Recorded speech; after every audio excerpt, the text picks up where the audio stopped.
Hi, everyone. Let me just get the Instagram going, and then we will hit the ground running on this Q&A. Come on, Instagram. You can do it. Here we go. Okay. All right, guys. Welcome to Crushing Doubts Q&A, Thursdays at 6 p.m. Eastern, 3 p.m. Pacific. It's great to be back here with you. I've been off for a week. We had some weeks off during the summer break, and it looks like I will be back for the long haul for quite a bit of the time coming up. But it is great to be here with you, and would love to hear what your questions are. So where we're going to start is with kind of the obvious, which is kind of, why do I do what I do? Well, first of all, we're here to talk about mind-body symptoms. Mind-body symptoms are physical symptoms, totally real symptoms that happen because of what happens in our minds. And that doesn't mean it's made up in your head. It is from your head and becomes very real in the body. These can be feelings, they can be thoughts, and I'm going to get into how to think about things to get control of these symptoms. Now, why do I do this? Well, I had 8 years of chronic everyday back pain, and I had no way to explain what was going on or to have any real hope that I was going to get better. There were no real signs that I could understand why it was happening or what would get me better or anything.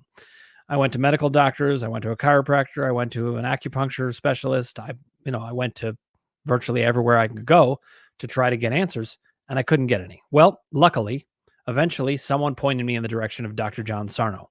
So Dr. Sarno is a hero of many of ours, including mine. And Dr. Sarno basically helped me see through his writing, because I only got to interact with him once very briefly, but in his writings, I saw why this was all going on. He pointed out the main details, and one of them being that the structural issues that people say are causing these pains and other symptoms are not actually the cause of these symptoms. What's happening instead is that's what we're being diagnosed as, so that's what we think is going on. But as it turns out, it's not. It is a process of the mind where whatever's going on in your mind stays very real in the body.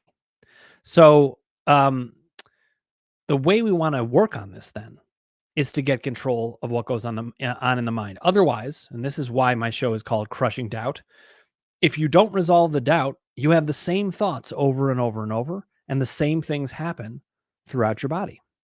So our job is to get control of what goes on in the mind and go from there to alter what we're thinking and how we're thinking. And that's all just with information, just science and logic that gets us where we need to go to change our minds. Now, why do I do this Q&A? Well, the reason I do this Q&A is because when I was trying to get better and I was reading Sarno was a huge help, but I found that I still had lots of questions. And among those questions, I had to figure out a way to get answers. And, you can't ask a book questions. If whatever's in the book is there, that's great. But I needed to get information from more people, maybe more books, more information. And so I kept working on this. And as I got answers, I found that getting answers was incredibly important, because what happened? As I got answers, my doubt came down about what was happening. My doubt came down about whether I could get better. And that is when it really started to click. So I'm here to bring down your doubt by answering your questions. Now, I'm going to talk a little bit about the way I'm going to do that. So I have a particular method that I use that initially helped me, but then I found that it helped everybody. I was very pleased with that. And this is called the column system. The columns are basically 3 different areas of your mental process that tell you what's going on with the symptoms, why they're there, and what you can do to stop them. So I'll get into the column system in a second, but let me say hi to some people first. Darjoy Perk, thanks for joining us on Instagram. LJP Wright, thank you for joining us here on Instagram as well. And there's no dumb questions, by the way. Whatever you need to know to feel that you can get better, ask those questions. And I want to encourage everybody, if you ask a question and I give an answer and you need follow-up on it because it didn't answer it to your full satisfaction, ask that follow-up question, because otherwise you end up continuing to think the same things. Let me say hi to some people on YouTube as well. Velko says, love your work. Waiting for a book. Greetings from Belgrade, Serbia.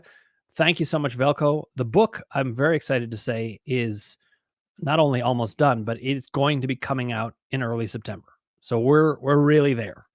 I'm just finishing up the very last chapter of the very last edit. Then I do one last read through just to make sure it's exactly as it needs to be. I'm working with the publishers. The cover design is done. It's coming out in early September. If you aren't a member of my newsletter and you want information about when this book is coming out or anything, I highly encourage you to join the newsletter. You can do that on my website, www.crushingdoubt.com. There's other resources on the website as well, which I'm going to explain maybe in a little bit. I want to get into questions first. Let me finish describing what the column system is, start taking some questions, then I'll describe some more about some of the resources. Let me also say hi to Hillel. Thanks for joining us here, Hillel from Israel.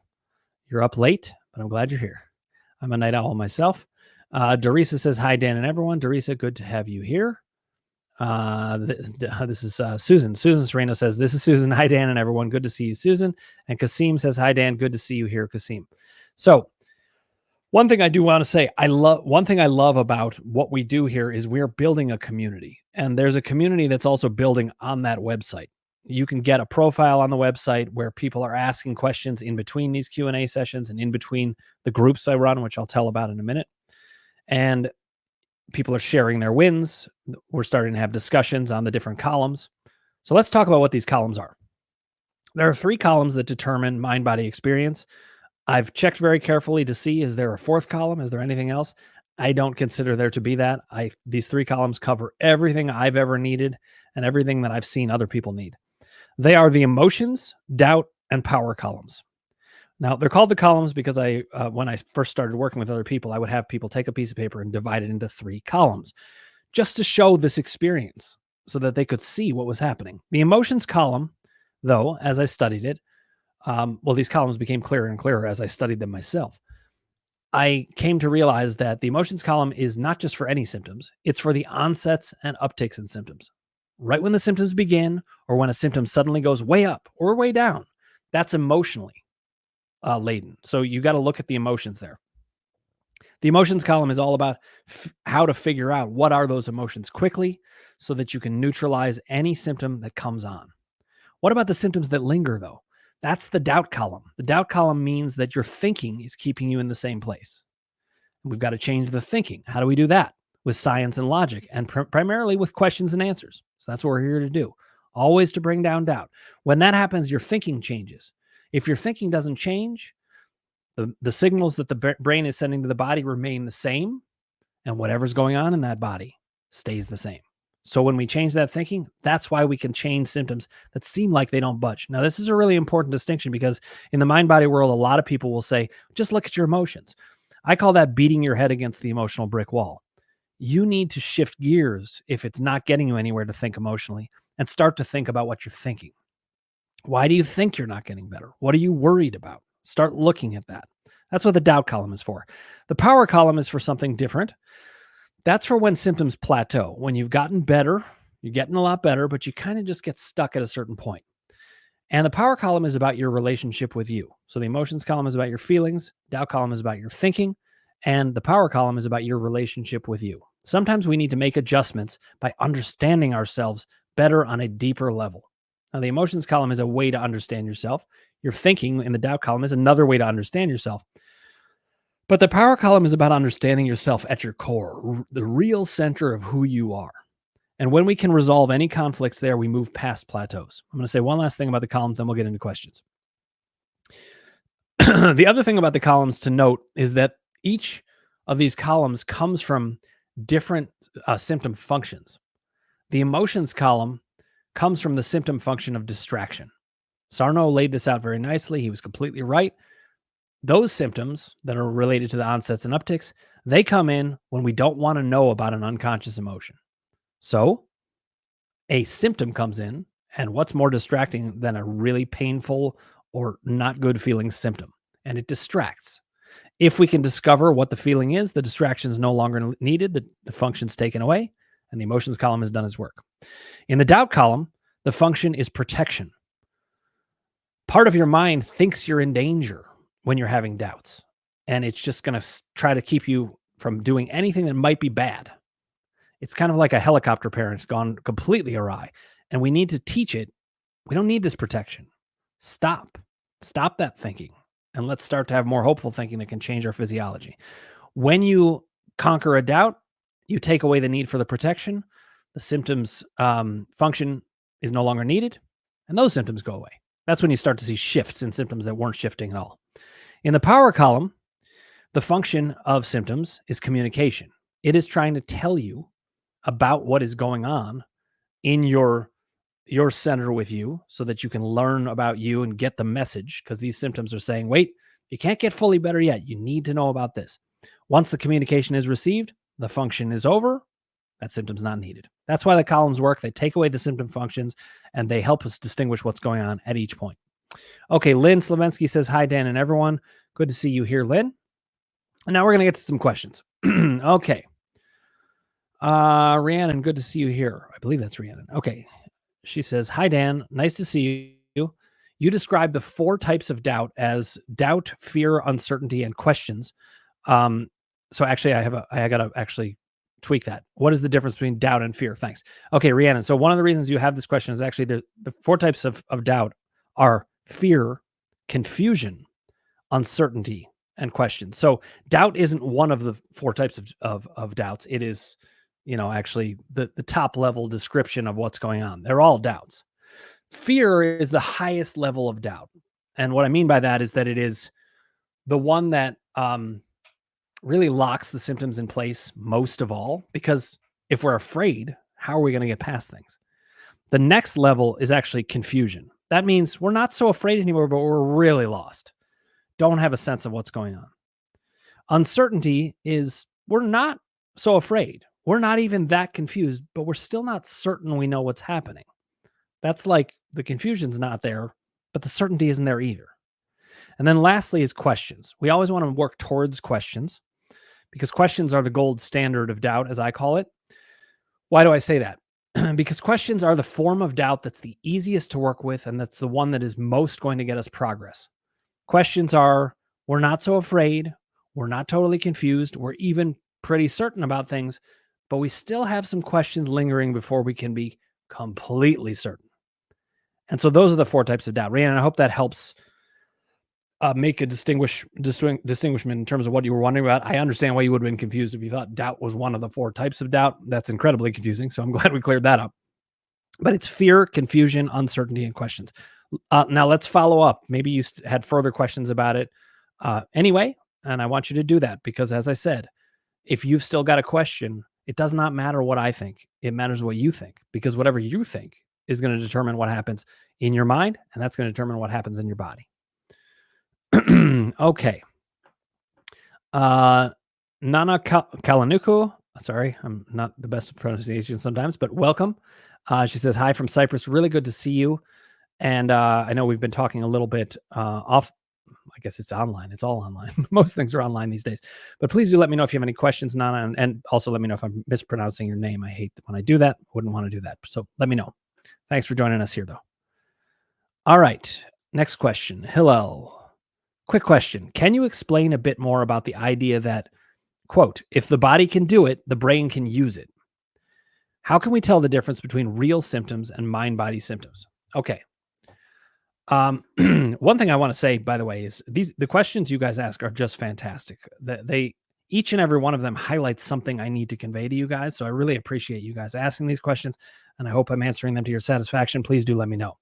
Let's start with the quote that Hillel brought up. If the body can do it, the brain can use it. So this is one of my quotes. I've come up with many quotes of my own that are kind of the reason I do it is they're really helpful ways to remember. Because we need to remember a lot of this information. We need to be able to call it to mind at the right moment to be helpful to us. So these are things that I would say to myself. Well, what does if the body can do it, the brain can use it mean? What it means is the body has all kinds of functions. And if it has the function to do it, it means it's possible. It's already possible to be done physically. So what it means is if it can already be done physically, the brain is capable of taking over that function and using it.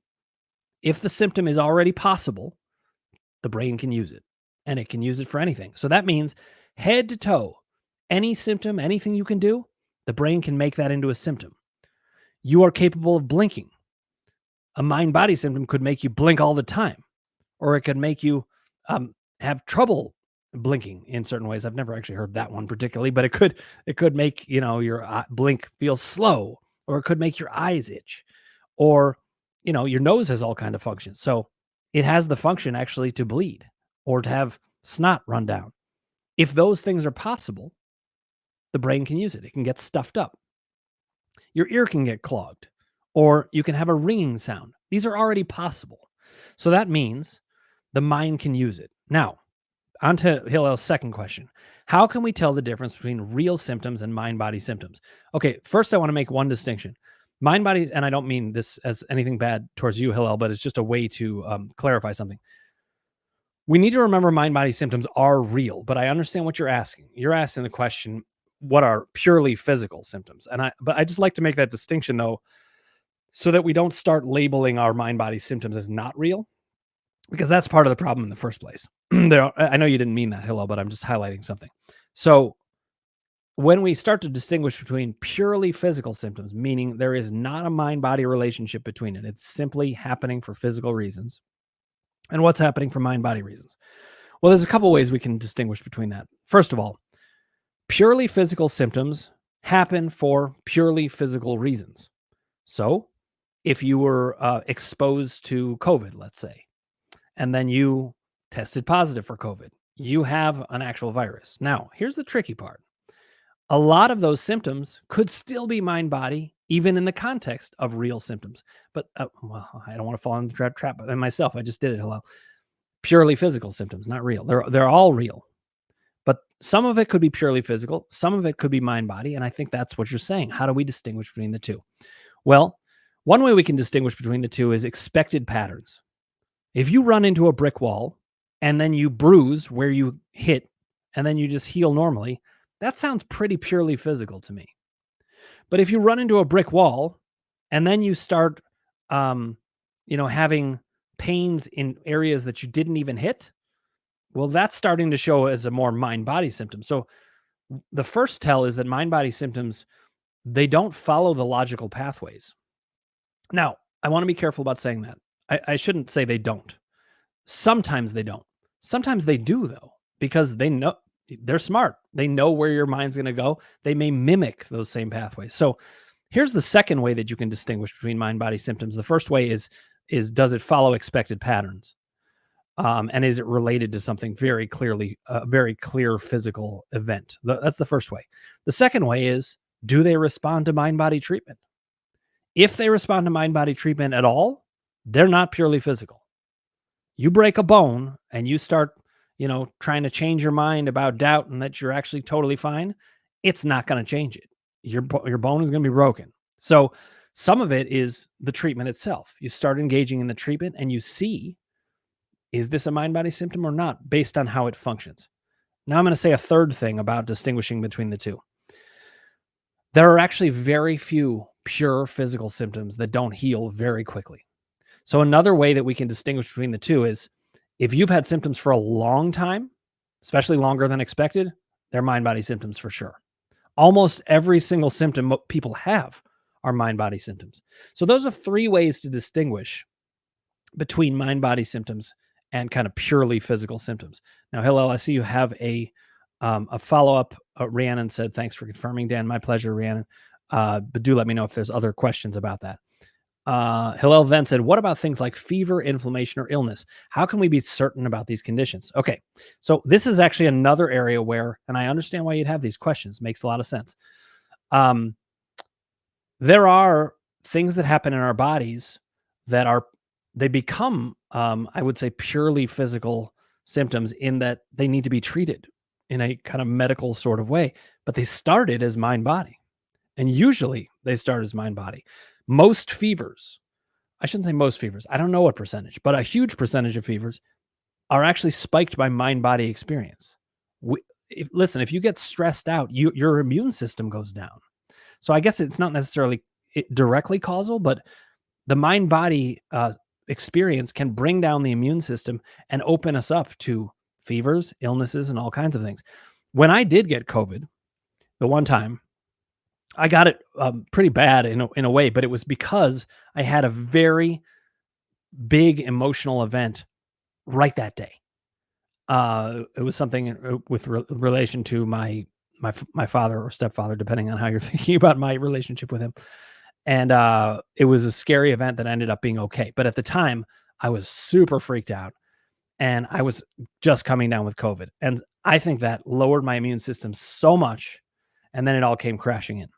So when you say, how can we be certain about these conditions? What I'd really want you to be certain about, Hillel, is that the mind body experience can influence virtually any condition a lot. But then there's certain things that, may need to be treated medically. So if you've got, something that the doctors say, okay, you've got a bacteria that needs antibiotics because you got an infection. First things first, I want you guys to follow your doctor's orders about anything that is potentially life-threatening or life-altering. They're really good with that.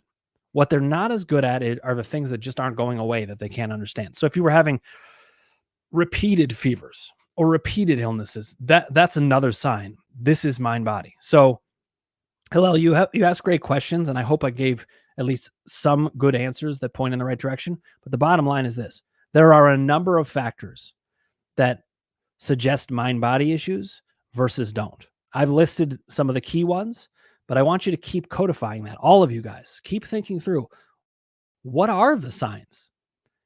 One thing to keep in mind, though, is you can always get checked out by a doctor, but as I say, put on your doubt armor when you go to the doctor, because they don't know about mind body issues. So they're going to attribute everything to structural, purely physical causes all the time. Not all of them, but most of them. Whereas the reality is most of your symptoms are going to end up being mind body. Okay, I hope that is helpful. Hello, let me know.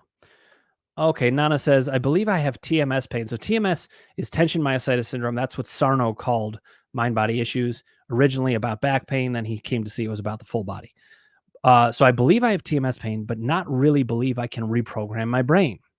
Doubt is also when you don't believe I can reprogram my brain. Bingo. That is a huge doubt, Nana. So what I would say is this. First of all, it's a great distinguishment that you made. When I'm talking about doubt, I have certain tasks in each column, and the tasks of the doubt column are observe, articulate, and counter. To observe doubt is to realize, you know what? I'm not sure if this is true or not. I'm worried that my worry is true. When you observe the doubt, you realize it's not likely to be true. It's probably doubt, and you need to start exploring it. And you've already done that, because now you're saying, oh, I believe I have TMS pain, but I'm aware of a doubt. I don't really believe I can reprogram my brain. You also went to the next step. You articulated it, which means you put it into words. You put it into words. I do believe I have mind-body issues, but I don't believe I can reprogram my brain. So then when you say doubt is also when you don't believe you can reprogram your brain. Doubt is anything where you're not certain at all. Now, we all have doubts. We're all going to have doubts. I'm not saying the goal is to have no doubt, because nobody's going to get there. But our goal is to shrink doubt a lot. Shrink it so much that we feel really certain about most things, and we don't have to keep coming back to it. So this is one doubt, that you can't reprogram your brain. So, well, here's what I'd want you to do next, Nana, is to consider why. Why don't you think you can reprogram your brain? I'll give you a couple examples, and this is for you, but it's for everybody. And I want to encourage you. Anytime I'm asking any question, it's not just to answer the one person. It's to answer it for everybody, so you can keep thinking about how this all makes sense. This is a question that you need to ask yourself, okay, why? Why do I not believe it? Here's some examples. I'm not saying any of these apply to you, Nana, or to anybody, but let's consider this. One reason would be, well, I've never had much success changing my brain. I'm always doing the same thing. So now you're thinking, my brain's not all that changeable. This is how I am. That would be one version of that doubt. Here's another. You might think, well, I believe that this can happen, but maybe reprogramming a brain at all is really hard. I mean, they talk about neural pathways, and they talk about, central nervous systems being revved up. How do I ever change my mind? Or maybe you say, well, I've had trauma in my life, so that's not going to change. Or maybe you're saying my circumstances are not likely to change, so I'm going to stay in the same place. These are all versions of doubt, but they're not the same. And so the reason I'm showing you all this is to show you there's all kinds of different ways to have the doubts. And I want you to now articulate the next doubt. You've articulated this one doubt. Let's get even further. Why do you doubt that you can reprogram your brain? And by the way, what we're doing here, this logical discourse, is eventually going to back doubt into a corner. Eventually, it's going to hit on something that does not make sense. That's the thing about doubt. The longer it's out here, the more time we have to show it doesn't make sense. Nana, please do let me know if that makes sense to you. But doubt comes in many different forms. It comes in any form where you're afraid, fear, confused, confusion, lack certainty, or even just have questions. So one of the reasons that I do what I do is to keep answering questions. I do that here, but let's talk a little bit about some of the other things available on my website, which again is www.crushingdoubt.com. You can sign up for my newsletter there so you can learn about when the book's coming out and everything else that's going on in the community. But there are also resources on there that are readily available, and they're available all the time. So one of them is my teaching seminars. These are pre-recorded seminars that tell you everything you need to know about mind-body experience that I think you need to know to get you set up to feel that you don't have a lot of doubt. They're designed to answer as many of your questions that I'm anticipating that you're going to have. And that's a great program, and it sets you up for success. But what I found is a lot of people took the seminars and then they needed support. They needed my help implementing the system. The seminars teach you all about mind-body experience. They tell you all about the columns. They tell you how to use them. But then most people say, I need a little help implementing this. Well, that's what the membership group is for. I have 3 days a week. I'm available. Actually, now it's going to be 4, which I'll explain in a second. But 3 days a week, I'm available for the general groups. That's Mondays at 5 p.m. Eastern, Wednesdays at 12 p.m. Eastern, and Fridays at 2 p.m. Eastern. I tried to make it work for different times globally because I really do get a global audience here. And those membership groups, they're a lot like this Q&A, but they have a couple of advantages. One is we can get a lot further in the questioning. If you think about what I was just saying, and I'm talking to the whole group here, if you think about what I was just saying to Nana, I asked her questions about, okay, what are these possibilities about doubt? And she might have been able, if she was in group, she could have been like, it's that one. It's the one where you say, maybe the brain's just hard to reprogram anyway. And then we get into the details about that. Okay, what did you hear? And we just get so much further in one sitting. And so that's a huge part of the membership group experience. Another part of it is it's a wonderful group of people, very supportive, and it's one of the few mind-body resources, or maybe the only mind-body resource that I know of, that really keeps a lid on doubt. Because what happens for a lot of people with mind-body experience is they go to, a group or they're chatting online and things are going well, and suddenly somebody says something and they're like, uh-oh. And then they're off in doubt land. Well, in the groups, I'm there to see what doubt is doing. And I can see the faces also. So I can say, hold on, what's going on over there? Are you having doubt? I might even type something on the side to be like, you okay? And I can help guide that more. Here, I can't, see those responses and we can't get quite as far. So the groups are a great resource for that. I just want to there's no pressure to sign up for these things, but there's a lot of advantages to it. Here's another advantage of being part of the group membership. That's also where you can go to the online community and you can ask questions in between. So if you have any questions and I respond to them regularly, you can get access to me virtually every day. And so if people have questions about that, you can also email me, dan@crushingdoubt.org. Okay, let's get back to some questions. Sandy Lynn, 1961, thank you for joining us here on Instagram. Good to see you. I've got a couple questions coming in. We're going to start with Lynn Slavensky. Okay, Lynn says, is anxiety mind-body? If so, how should it be dealt with? Great question. Here's what I would say. Most anxiety, well, I guess I would say all anxiety is mind-body. It really all is, because if you think about it, you can't have anxiety without a mind. You can't. There's different kinds of anxiety, though. There can be anxiety like I'm being attacked by someone and I'm very afraid. Well, that is a form of anxiety, but that's coming from the outside. And then there's an experience inside. Then there are experiences that are purely inside. Like you get up to give a speech and nobody's necessarily criticizing you or thinking badly of you, but you're nervous and you generate that anxiety. So here's the bottom line. The way I would think about anxiety, depression, obsessive thinking, virtually any psychological experience is a mind-body experience, just as the physical ones are. They are a changed mental experience, but I can guarantee you there's also lots of physical changes with that. With anxiety, the whole look that you have changes because everything's changing. Your eyes look different, your skin's responding differently, your muscle tension's different. It's totally different. Now, that's the question, is anxiety mind body? She says then, if so, how should it be dealt with? The way I would deal with anxiety is similar to the way I would deal with any symptom. I would look straight at the columns.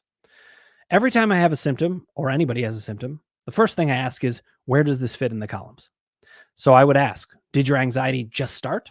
Did it just suddenly go up? Because guess what? If that was the case, I'd be looking at the emotions column. I'd say, what was it?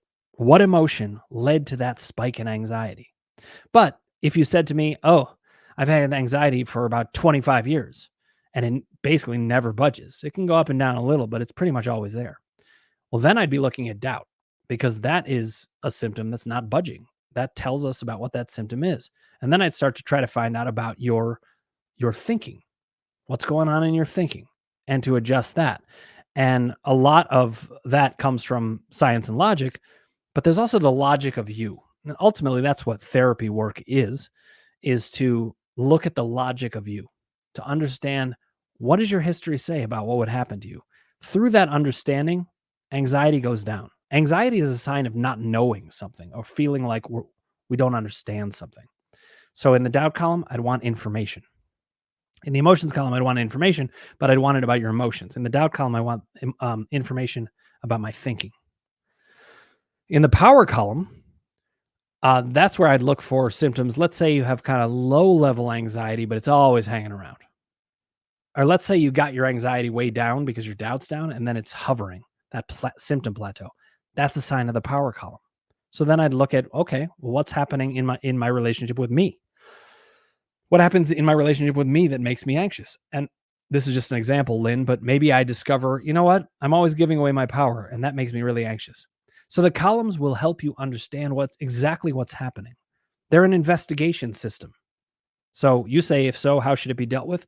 Very first thing I'd want to do is find out, what does it mean in the columns? I've gotten to a point where it's almost hard for me to recommend.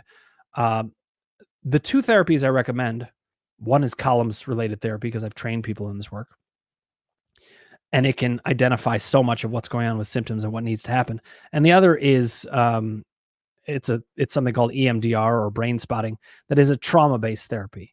And that just is incredibly helpful in understanding these things accurately. So and sometimes those two therapies together are particularly useful.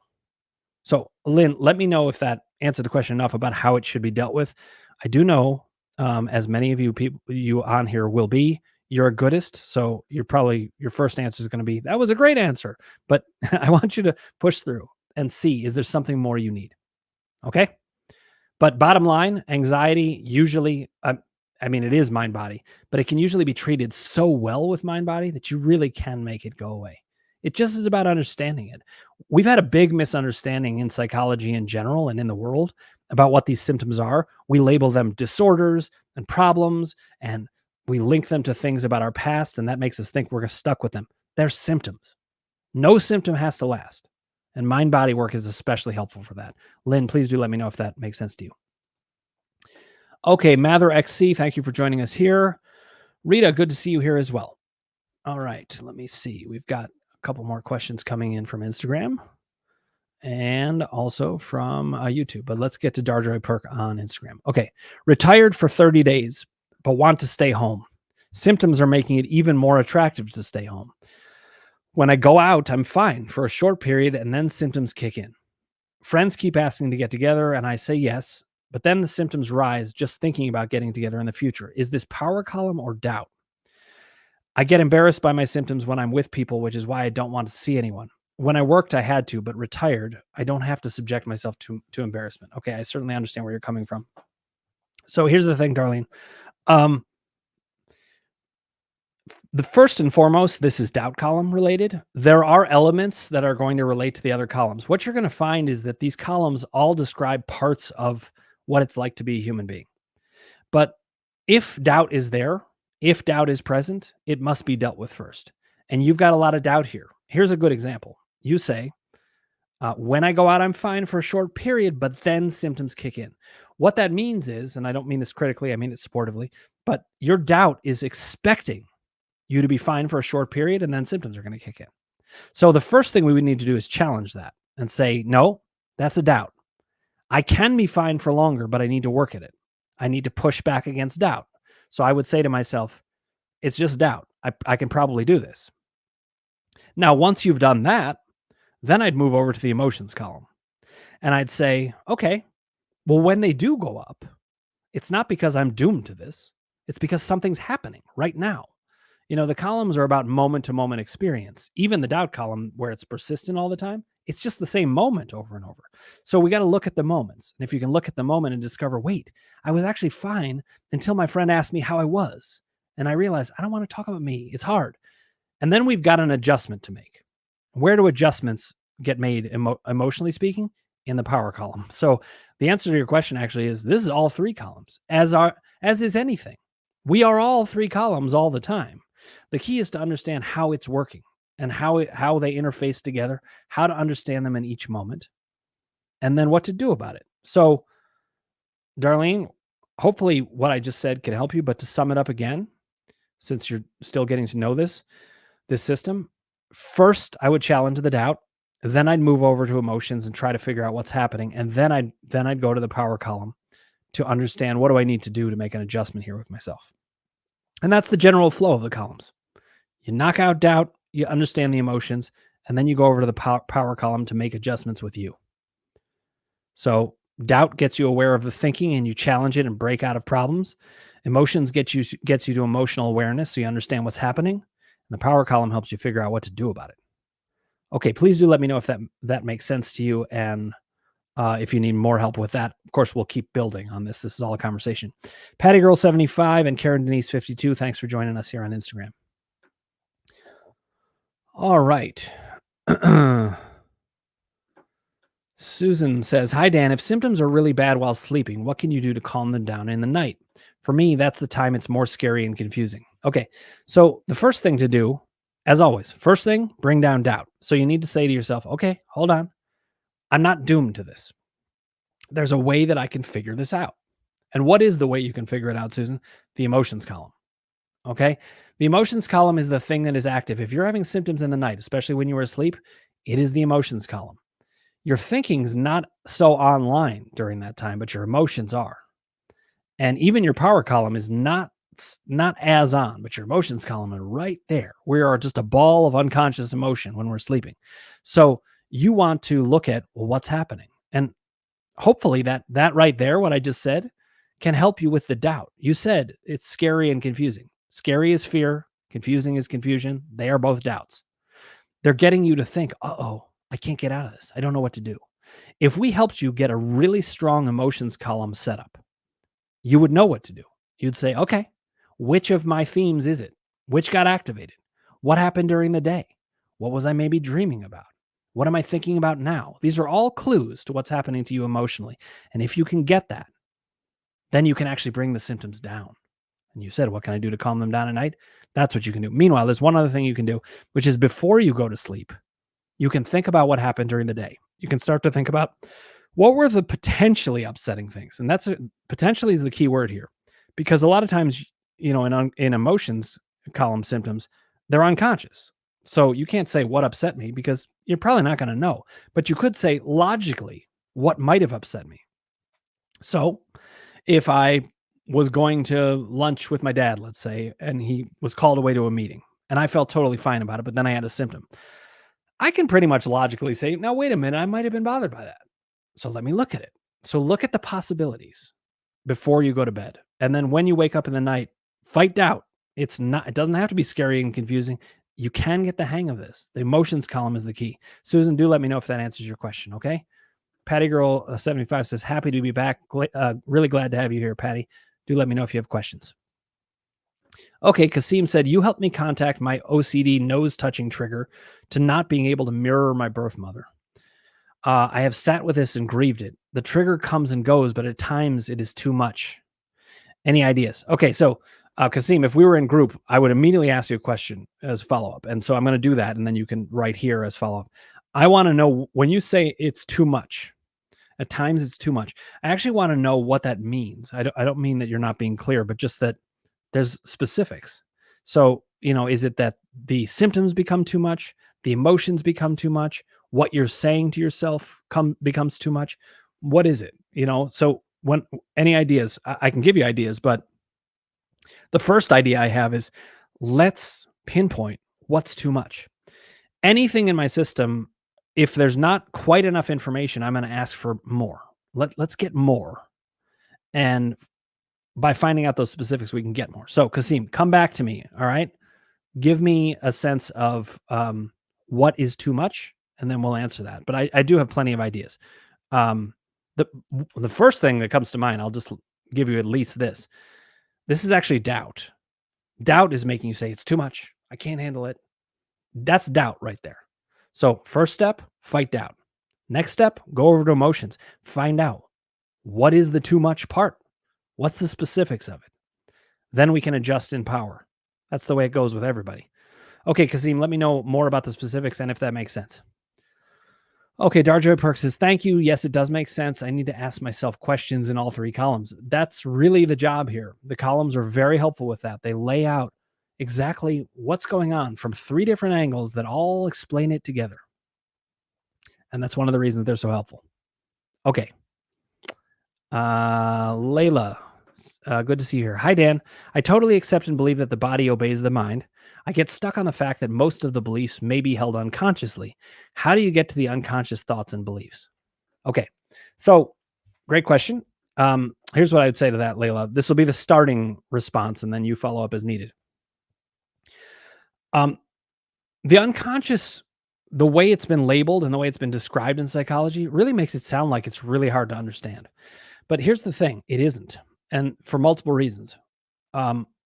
One reason is that if you understand just a couple of basic ideas about how the unconscious works, it becomes much easier to see what it is doing. It becomes much easier to understand. So it's not the case that if it's unconscious, you're just not aware of it and there's no signs of it. There's tons of signs of it. And guess what? The number one signs of unconscious experience are mind-body symptoms right there. So I sometimes describe mind-body symptoms as a waking dream. Dreams, psychologists often use to interpret what's going on in the unconscious. But the disadvantage is you're asleep when you have them. They're easily forgotten. They dive back into the unconscious. They're in disguise. They're weird seeming. And so they're a lot harder to analyze. But the mind-body symptoms are happening right while we're awake. We can be sitting and talking and, oh, when you said that word, it went up. Oh, when you said that, it actually went down. Oh, when you said that, I suddenly had this worry. So we actually have all the clues. Unconscious thought and beliefs they're not as far away from us as we think. We just need to know the signs. So if you say I get stuck on the fact that most of the beliefs may be held unconsciously, I say to you, guess what? Not a big deal. The unconscious is on full display. I just have to show you how to see it. That's all we need. And it's not that hard. So I'm hoping that will allay your doubt that you can get this under control. The next step then would be to talk about, all right, what are you seeing? How do you see this? How do I do it? All right. Layla, let me know if that made sense and what would be the next step. This is the way it works. You ask a question, I give you an answer, and there's going to be a next step, a next question, the next thing you need to know. Always be asking this question. What do I need to know I can get better? Okay, Pam Special, thank you for joining us on Instagram. Patty Girl 75 says, why is my OCD worse on some days? Okay, so OCD, obsessive compulsive disorder, first of all, and I say this supportively, Patty, but supportively to everybody, I know you're not using that, this term in this way, but I don't love the term disorder. I think it does you a disservice. You don't have a disorder. You have a symptom. In fact, none of us have disorders for the most part. Very few people have disorders. There are some syndromes like Tourette's. That is an actual syndrome that cannot be fully controlled necessarily, though it is very emotionally based. It can be controlled some. Well, OCD can also be controlled not only some, but actually a lot. These are just symptoms. They're obsessive thoughts or compulsions where you feel that you need to act in a certain way. And then you say it's so embarrassing. So the first thing I would say is this. they're symptoms. So if they're worse on some days, we need to look in the emotions column. What has gotten worse today? What's gotten worse at this moment? In fact, I want you to break it down moment by moment. If you think about it, it's probably not just worse on some days. It's worse at certain moments in some days. And it may be that once it gets going, it really gets going. That's my guess, actually, is that once it gets going, it has a life of its own. That's how OCD tends to work. So it's more that you're getting triggered. Something set it off. Something someone said, an experience you had, a feeling state that you had that you didn't feel you could resolve or that felt really bad. It sets it off. And what I want to encourage you is if you start to study this from a columns perspective, you can get to a point where you can realize, oh, these symptoms can be interpreted through the columns. And that means they can lessen. And that means I don't have to get as triggered. You're going to start to get control of these things. The columns make sense of you. And once that happens, you won't be triggered as often and you'll be able to respond to triggers better and everything gets better. But you got nothing to be embarrassed about, Patty. There are so many people who have the same things, but they don't say it. It's very, very common. I have lots of OCD stuff. Lots of people do. So I know that's not just automatically going to make you feel fine about it. But as you come to understand yourself, and this is particularly true in the power column, when you come to understand yourself really well, you'll be more accepting of you. You won't judge yourself so much. It'll be such a relief. And this is part of why I want people to come to my seminars and groups, because I can really help with this. And in fact, there is one new group, which is starting next week. This is called a power column group. And this would be a perfect fit for something like this. The groups, the general groups would be especially helpful in identifying, well, what are those emotional things? And what are the doubts that are getting in your way? But once you've really mastered those a lot more, you can move over and maybe do the power column group where you start to learn about yourself. How did I get this way? Why am I this way? And you'd be surprised at how much it can change. I call the power column, it's like high-speed therapy. You move so fast in understanding because I understand exactly how to get at it. So that's actually Tuesdays at 2 p.m. Eastern. You can sign up for that on the website as well. Okay, Patty then says, I'm not a fan of wanting to take medication for it. There's absolutely no reason that most people would need to take medication for it. And when people do take medication for it, it's a temporary relief. I have nothing against doing that. It's totally fine. It won't even get in the way of you getting better. But I want to encourage you, you're not going to need it. This is a symptom. And the columns can help you understand exactly what it is. We should talk, though. So if you want to, dan@crushingdoubt.org or go to my website. Okay, Pam Special says, do you need to do the seminars before the groups? You don't need to do the seminars before the groups. It is something I recommend, though, because it teaches you so much about the language we're going to use in the groups. You'll still do fine. I'll orient you to things in the groups anyway. But I think it really enhances the group experience if you can do the seminars. And so let's talk, Pam, because, if you're hesitating about it, I can help you see what are the advantages of it, or we can, I always want to work something out that works for each of you. I don't like solutions that don't work. There's no point in that. We might as well talk about, well, what do you need? And why do you think you need them? And then let's set a plan together. But I do think the seminars are incredibly important and useful to setting people up for really good success in the groups. There are plenty of people who have gotten success in the groups without the seminars. There are people who've gotten better from just watching me on podcasts, even without even interacting with me. But the more ordered it is and the more well taught and understandable, the better you're going to do. But Pam, do let me know. I don't want you to feel pessimistic that you can get better anyway. You can get better. All it takes is crushing doubt, understanding the self. The columns will help you do that. All right. Hillel has a follow-up. So if I understand correctly, mind-body can contribute to the appearance of the symptom in cases of diseases, but once the symptom appears, it is physical and needs to be treated physically. Okay, so actually, usually that's not even true. Usually it contributes to the symptom appearing and you can treat it with mind-body and it disappears. But once it crosses a certain threshold, then it might need to be treated physically. And a doctor can help with that, but also even I can help with that. I know, like a lot of the autoimmune issues, for example, a huge reason that people get autoimmune things is unprocessed emotional trauma. By the way, I think I missed a comment on trauma. And I just realized that. Yes. Let me back up for a second. Nana said a lot of big T for, trauma for sure. And now what next? Okay. So I'm going to get back to that question, but it just jogged my memory and I thought, oh my God, I don't want to ignore that question. So I'll get back to you in a second. Let me finish this one first. Hillel, with unprocessed emotional trauma, it can lead to autoimmune stuff. Once that kind of process is going, it does need to be treated medically. I would recommend it be treated medically and at a mind body way, because we've got to get to the bottom of what's going on. We've got to ease that. But once it crosses a certain threshold and it's becoming damaging to the body in a lasting way, which doctors can actually tell. I should say, though, there are times where they think that's happening and it just isn't. They're like, oh, you have degeneration of your spinal discs and it's going to be a real problem. Well, actually, that's complete nonsense. So we need to know what's what. But if it's something like cancer, I'm not just going to treat cancer with mind-body experience. I'm going to make sure that they're connected to their doctor. They need physical treatment for that. They also need mind-body treatment. So the majority of the time, it can lead to certain symptoms, but usually can be treated with mind-body. Even a fever, unless it's related directly to an infection or a serious medical issue, usually it can be treated. I would recommend rest and all the things that you do physically, but you can usually use mind-body experience to get that to go down as well. I hope that it helps Hillel and makes sense. But the bottom line is most symptoms start with mind-body and can be treated with mind-body. Some symptoms, when they're particularly strong, can cross over into something that is medical and has a purely medical route and can be treated that way. But then if it lasts too long, you got to go back to mind-body. Okay? All right. Let me jump back to your question, Nana. So a lot of big T trauma for sure. And now what next? So you were talking about doubt that you can reprogram your brain.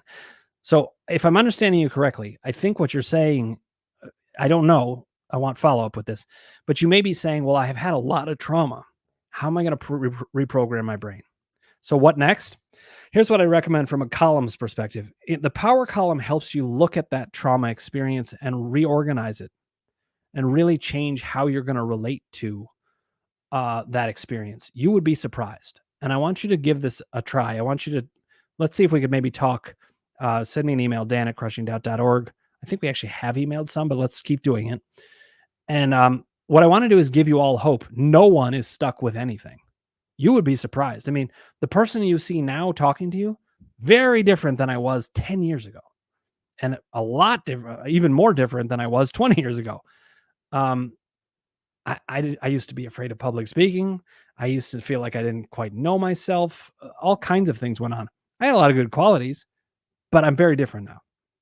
And a big part of that is that I've actually processed my big T and little t trauma, and that changed things. So you can change you, and that will show you, well, if I can change me, then that means I can reprogram my brain. The belief that you can't reprogram your brain comes from the old view of you. Okay, I hope that helps, Nana. Do let me know. Okay, Pam Special says, thank you. Can I email you? Please do. Yes. So email me, dan@crushingdoubt.org. DeGlass One, thank you for joining us here on Instagram. We got a couple more questions here, but feel free to ask, and I'll see what I can get in before we wrap up for today. Hillel had another question. He said, another question. My back symptoms started years ago from intense gym training. I have a lot of doubt regarding sports. How can I distinguish real dangers in sports from perceived ones? It's so confusing. And then he said, I shouldn't say from, I mean at that time. Okay, great catch, Hillel. That is a big catch, because what he said is, oh, my back pain started from intense gym training. And then he changed it to, I shouldn't say from, I mean at that time, because it wasn't from that. And he knows it. Great catch, Hillel. So that's the kind of thinking that you can change in your brain. Instead of being stuck with, oh, it came from that, you change it to at that time. And now you suddenly realize it wasn't from that. And now it's doubt about all sports. Now, let me get to your question. How can I distinguish real dangers in sports from perceived ones? There are almost no real dangers in sports that are going to be major lasting ones. You know, if you're playing American football, for example, has a lot of big injuries that can be lasting, but most of them even are fine. But, you know, if you broke your spine and become paralyzed, that's a real danger in sports. Mostly you're pretty indestructible. You're going to heal every time. I mean, I've been playing sports my whole life, and I have had zero serious injuries of any kind. I have had ones that lasted a while because of doubt, But when you say it's so confusing, what I want to encourage you is once you see just how strong the mind-body process is, you'll realize there's not many dangers with lasting injuries. There are dangers that you could break a rib or bruise a rib or, hurt a knee or things like that. But all these things about tearing ACLs or herniated discs or things all of that soft tissue stuff that doesn't matter at all and will just heal or not even be a problem. People have labral tears, tearing of the labrum, and then they can go back to working out that day. It doesn't matter. The body has a lot of systems that have evolved over time to be able to support the body. So when you say it's confusing, I totally understand, but I want to encourage you. There's very little danger that you're ever going to hurt yourself in any lasting way. And a lot of it's mind body anyway. Okay, none of that says yes, helps a lot. Thank you, Dan. Okay, my pleasure. I'm glad I caught that question. I do want to say, if I ever miss a question, call it out again. I don't mean to. I never want to skip over anybody. I know that's a bad feeling. So I'm looking out for things, and I'm glad I caught that one. Okay. Lynn says, makes sense. Thank you. And that was about, let me remember what we were talking about. Is anxiety mind body? And if so, how should it be dealt with? Then Susan said, very helpful, Dan. Thank you very much. That was about what I call the emotions column and in the middle of the night. So I'm glad that was helpful. Thanks, Susan. Rev Dubois, thanks for joining us on Instagram. Please do let me know if you have any questions. Hilla then said, what you've said about anxiety was really interesting. Yeah, it's a revelation to some people that all of those psychological symptoms are also mind-body symptoms. Okay, Rhiannon says, hi, Dan. Having the power columns and emotions columns stops me completely eradicating my doubt. Let's see, having the power column and emotions column stops me completely eradicating my doubt. When working in the doubt column only, I can say to myself, your fear is complete rubbish. Go do what you are scared of. However, then I think, oh, actually, I need to pay attention to my emotions and power when I'm doing this thing, which makes me think that the thing actually isn't 100% safe. Okay, thanks for bringing this up, Rhiannon. Let me say this. Remember that the columns are a process together. The first step is bring down doubt. You've got that nailed. You're doing great, right? But now, and you're acknowledging this, we've got to get the emotions and power column to feel safer. That wading into that isn't going to make it a problem. Now, the idea that something isn't 100% safe. The job isn't to say everything is safe all the time, because sometimes you're going to find, you know what, in the emotions column, that experience isn't safe for me. And then it's not so much about just saying everything's safe and I'll blow through it. It's more about recognizing that's not safe and I'm not going there. I'm not interacting with that person. I'm not interacting with that person in this way. I'm not going to go ahead and behave in this way because I know it could lead to this.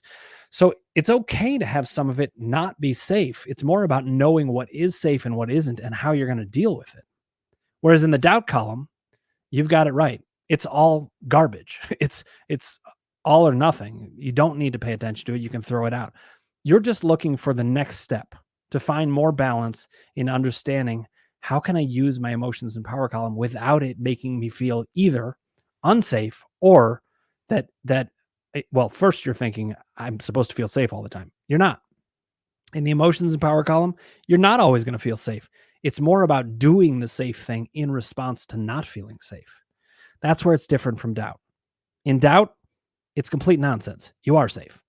In the emotions and power column, you're not always safe. You might be interacting with somebody who's toxic for you. That's not safe. What makes it safe is how are we going to deal with it? So we respond to it differently. Rhiannon, I hope that makes sense. And let's talk about more as needed. Just follow up as you need. Okay? Dorisa says, I have an autoimmune issue. I use both my body, mind, and medicine. I do believe I got it through stress, but I am doing really well now. Okay, thanks for sharing that, Dorisa. I totally agree with your assessment, though I also have a healthy amount of respect that you know better than me what's going on with you. But I think you're right. I think that the issue you have, as you've described it, I understand, does come from mind-body experience, but crossed over into something that is now at least partially medical and partially mind-body. And so you got to manage both. And you're managing both, and that's exactly what you should be doing. And you're doing really well now, and I'm cheering you on. I think that's great. Okay, Hillel then's talking about the things that scared him with weightlifting. Deadlift, don't lift like that, you'll hurt your back. All that messaging, This is a really important point as well. All of that messaging that we get from society, it makes us afraid. And like Rhiannon said, if you really got doubt down, you know it's all nonsense.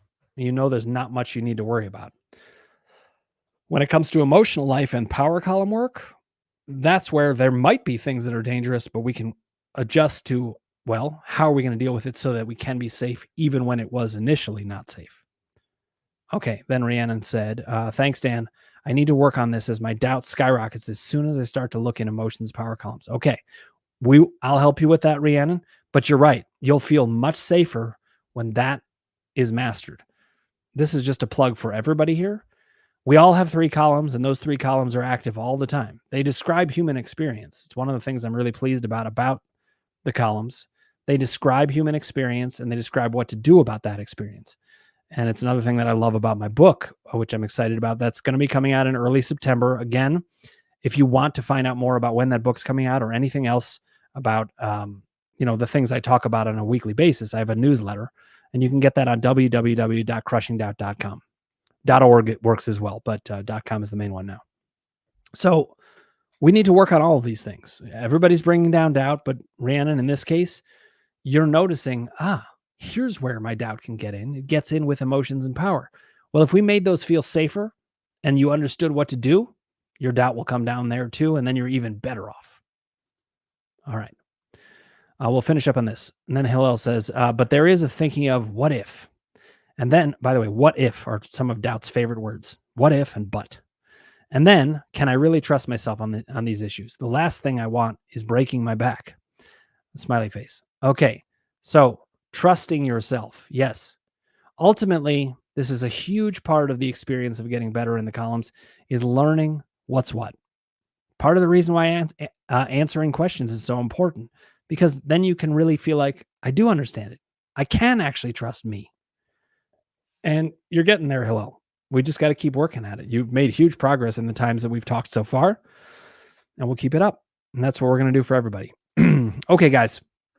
It's been a pleasure as always. I will be back here next Thursday. That's 6 p.m. Eastern, 3 p.m. Pacific. And keep your questions coming. But you can email me, dan@crushingdoubt.org. You can go to my website, www.crushingdoubt.com. The seminars are there. By the way, you can get those in the middle of the night. If you want to start getting information on mind-body experience, you don't have to wait a single second. You can download them. Rita says, thanks, Dan. It's my pleasure, Rita. Really great to see you here. Hillel then says, thanks for the session, Dan. I feel like I got good directions for thinking about these things now. Excellent. I'm really pleased that I'm able to answer these questions for you guys. I want you to keep them coming. If I didn't answer them to your full satisfaction, then ask the next question, and the next question, and you'll see doubt comes shrinking down. Then you start to see you can get confidence in the emotions and power column world. So many ways to work. Okay, Patty Girl says, are these saved so we can view them later? Yes, they are. They appear on YouTube. They're on Instagram. They're on Facebook. And every single week I do these, they're all saved. So you can go back and see them from a long time ago. I've been talking about this with many people, and these questions are incredibly helpful. But if you join the group membership, you can also see them in written form, all those questions, a lot of them. Not these Q&As are not transcribed yet in that way, but a lot of questions get written out there. That's another way that you can get help. So you've all got lots of questions and they need answers. Okay, Patty Girl said, awesome. Thank you so much. It's my pleasure. And thank you guys. Looking forward to seeing you guys again next week. And I'll see you soon. Okay, take care.